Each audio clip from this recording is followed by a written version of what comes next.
দেখুন মানুষ বলে, এই যে মানুষ একটা কথা কয় না, তোর সুগার বিলে সুখ সমান, এই হাতের দেখলে বোঝা যায়। এর ঘুমটা দেখে আমার খুব হিংসা চলতেছে। মাশাল্লাহ, মনে হচ্ছে ফিতির মধ্যে সবচেয়ে সুখে, হাত বর সাইডা দিয়ে কি সুন্দর করে ঘুমাইতেছে। আর বিড়াল এমন এক প্রাণী, এটা মানুষের আঁচলে আঁচলে থাকে, মানুষের পাশে পাশে থাকে। যারা বিড়াল পালেন এরা বিড়ালকে ঘৃণা করবেন না। বিড়াল হচ্ছে পবিত্র একটা জিনিস, একটা আল্লাহর মাখলুক। অনেকে বিড়ালে লাথি উষ্টা মারে, বিড়ালের সাথে খারাপ আচরণ করে। যদি বিড়ালে একবার বদদোয়া দেয়, পুরা জাতি ধ্বংস হয়ে যাবে। ওই ফ্যামিলি পুরাটা ধ্বংস হয়ে যাবে যদি বিড়ালে একবার বদদোয়া দেয়। আকাশের দিকে তাকিয়ে যদি একবার বিড়াল আল্লাহরে কিছু বলে, ওই ফ্যামিলি, ওই একেবারে ধ্বংস হয়ে যাবে। বিড়ালের দোয়াগুলো আল্লাহ কবুল করে, বিড়ালের দোয়া বা দোয়া আছে। এই বিড়ালকে আমাদের রাসূল সাল্লাল্লাহু আলাইহি সাল্লাম খুব মায়া করতেন, ভালোবাসতেন। আবু হুরায়রাকে আবু হুরায়রা এর জন্য বলা হয় বিড়ালের বাপ, এটাকে অনেকে এভাবে বলে।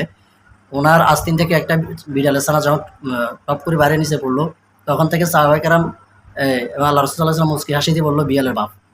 এই আবু হুরায়রাকে বিড়ালের বাপ বলেও ডাকতো, বিড়ালের বাপ। এই আমাদের আবু হুরায়রা রাদিয়াল্লাহু তাআলা আনহু বিড়ালকে খুব মায়া করতেন, খুব ভালোবাসতেন। দেখেন সে কি করে, কি সুন্দর করে ঘুমাইতেছে। তো যাই হোক, কেউ বিড়ালকে অবহেলা করবেন না, বিড়ালের সাথে খারাপ আচরণ করবেন না। আর যে ঘরে বিড়াল থাকে, যে বাসা বাড়িতে বিড়াল থাকে, ওই বাসা বাড়িতে কোনো শয়তানরূপী জিন প্রবেশ করতে পারে না।